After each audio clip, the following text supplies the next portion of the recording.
नाज़रीन, कुछ आम तरीन खबरें हैं आपके सामने रख देते हैं। एक बड़ी इंपॉर्टेंट स्टोरी है। बरतानिया के अंदर ब्रिगेडियर राशिद नसीर साहब और मेजर आदिल राजा साहब आमने सामने आए हैं और वहां पर क्या हुआ है और ब्रिगेडियर साहब क्या बता रहे हैं कि उन्हें कोई गोली मारने लगा था। वो ऐसी सूरत उनके हवाले से बन गई थी, वो आपके सामने रखते हैं। फिर मौलाना तारक जमील साहब ने भी एक ट्वीट किया है और ट्वीट करके मौलाना साहब खासी परेशान नजर आ रहे हैं और मौलाना साहब को ऐसी चीजों के ऊपर भी ट्वीट करने पड़ रहे हैं। ऐसे हालात मौलाना तारक जमील साहब के लिए बना दिए गए हैं, वो भी आपके सामने रखते हैं।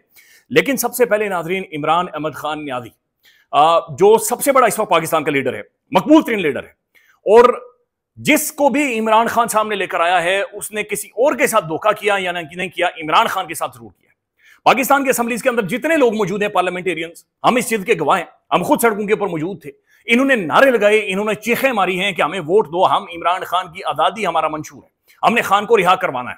इस वक्त इनका सबसे बड़ा मसला यह था कि सेनेट के अंदर एक जागीरदार को, एक सरमायादार को लेकर आना है, और ना सिर्फ सेनेट के अंदर एक सरमायादार को लेकर आना है बल्कि इमरान खान का जो उसूली स्टांस था, जो उसूली नुक्ता था, वो भी कंप्रोमाइज किया।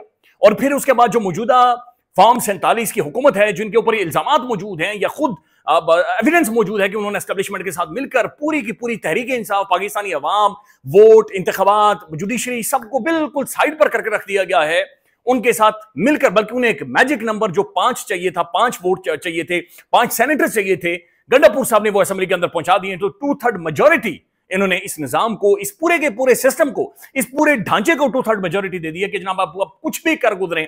यानी इस वक्त ये ऐसा भी कानून बना सकते हैं कि मैं और आप कपड़े उतार कर नंगा घुमा करेंगे और हमारे पास कोई और रास्ता नहीं होगा। अब नाज़रीन, अलीमा खान साहबा अडयाला जेल के बाहर खड़ी हैं और अलीमा खान साहबा क्या फरमा रही हैं कि जनाब हमें बिल्कुल बैकग्राउंड में रख दिया गया है, इमरान खान की आइसोलेशन को बैकग्राउंड में रख दिया गया, हम अब सुप्रीम कोर्ट की तरफ जाएंगे। ये अलीमा खान साहबा इमरान खान साहब की बहन को सुने।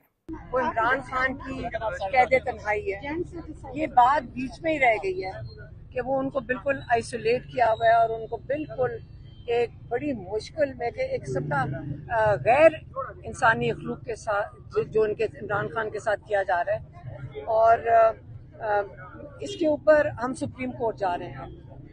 नाज़रीन, दूसरी जानिब आप मोहम्मद मालिक साहब का तजिया सुने कि मालिक साहब यह क्या कह रहे हैं कि गंडापुर साहब भड़के तो मारते हैं, लेकिन उसके बाद जिस तरीके से बैरिस्टर सैफ अंदर जाते हैं और फिर बैरिस्टर साहब की वो तारीख भी बता रहे हैं। ये 1-2 मिनट का मोहम्मद मालिक साहब का पूरा प्राइम मेहरबानी तजिया चलाएं कि वो क्या बता रहे हैं कि बैरिस्टर साहब की तारीख क्या है, वो किसके वफादार है, और वो हमेशा एस्टेब्लिशमेंट की जानिब से खेलते हैं और हमेशा कहीं ना कहीं से एस्टेब्लिशमेंट के जरिए वो पॉलिटिकल पार्टी या मकबूल तरीन लीडर्स तक पहुंच जाते हैं। ये सुन लें। बैरिस्टर सैफ साहब की तारीख क्या है?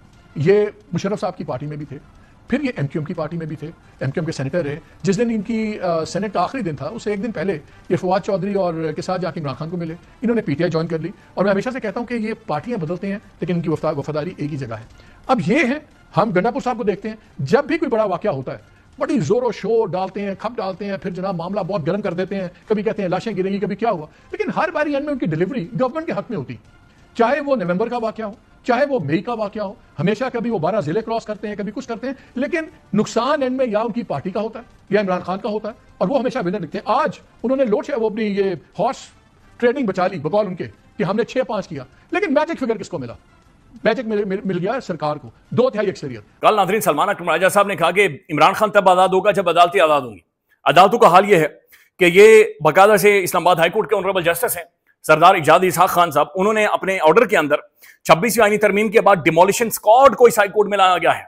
यानी वो हाईकोर्ट जहां पर इमरान खान के सारे केसेस हैं वहां पर डिमोलिशन स्क्वाड आ गया। डिमोलिशन स्क्वाड का मतलब यह है कि जनाब बिल्डिंग है यानी गिरा दें, यानी बुनियादों को खोखला कर देने वाला स्क्वाड।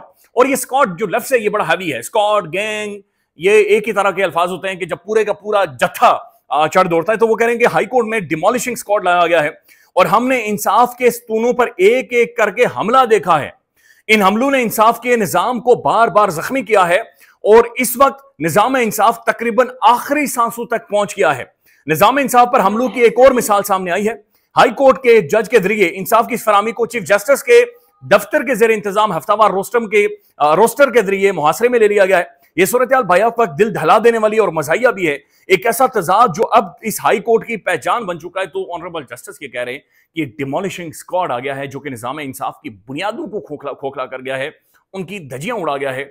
इसी वजह से पाकिस्तान के अंदर देख रहे हैं कि खातून को खड़ा करके नाज़रीन गोलियां मारी गई हैं और ये मुआशरा यानी निजाम अभी तक चल रहा है। इस मुल्क में लोग रोटी खा रहे हैं, लोग मैसेज कर रहे हैं, लोग म्यूजिक सुन रहे हैं, लोग गाने सुन रहे हैं। पाकिस्तान की अदालतें जुडिशरी फंक्शनल है, कलेजे फट जाने चाहिए थे।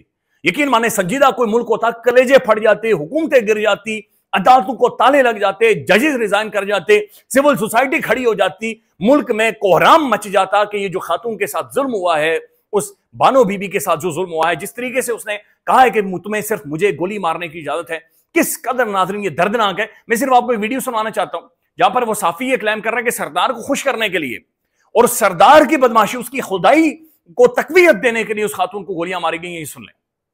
सातकजी और सुमालानी हमारी बलोच कौम के दो मोहतबर कबीले हैं। दोनों कबाइल के बंदे इस एक्ट के खिलाफ थे। बानो के फैमिली भी इस एक्ट के खिलाफ थे। चंद लोग इस एक्ट पे अमल करना चाहता था। बानो की बाई समेत बानो की बाई को सरदार का फैसला मानकर और इलाके में खौफ हिरास फैलाना था और सरदार के सामने हीरो बनना था। इस वजह से उसने ये एक्ट किया। नाज़रीन, मौलाना तारिक जमील साहब ने ट्वीट किया है और वो लिखते हैं कि मेरी मलेशिया की मस्जिद में की गई तकरीर को सोशल मीडिया पर वायरल पर पुरानी ऑडियो के साथ शेयर किया जा रहा है। अच्छा, ये एक वीडियो अचानक से सोशल मीडिया पर शेयर होती है जहां पर मौलाना तारिक जमील साहब ये दुआ कर रहे हैं इमरान खान साहब के हवाले से कि हमें एक अच्छा सच्चा हुक्मरान मिला है, एक लीडर मिला है।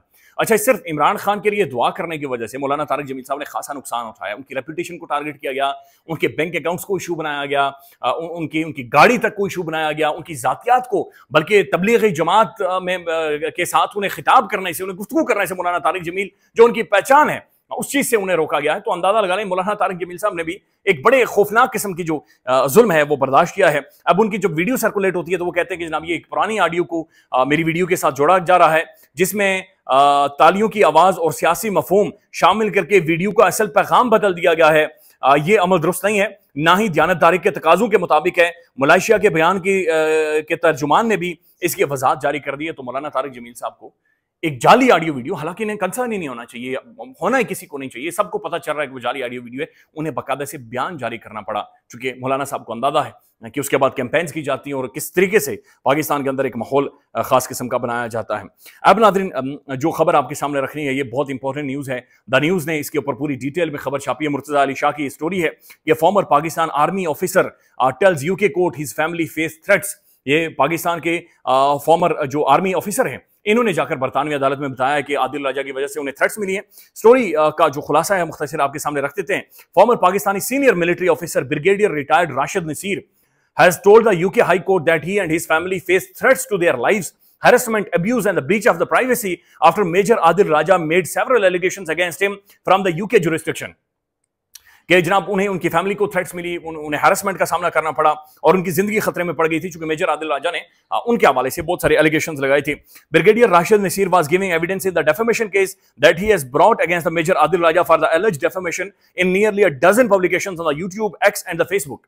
तो ये ब्रिगेडियर जो राशिद नसीर साहब बरतानवी अदालत में मेजर आदिल राजा के खिलाफ चले गए हैं और ये जूम के ऊपर वहां पर अपीयर हुए और जो आदिल राजा हैं उनके जो नहीं बल्कि आदिल राजा साहब अपीयर्ड वाया जूम और उनके जो की विटनेस हैं मोहतरम शहजाद अकबर साहब वो भी वहां पर पेश हुए और ये बताया जा रहा है कि पूरी जो अदालत है वो खचाखच भरी हुई थी।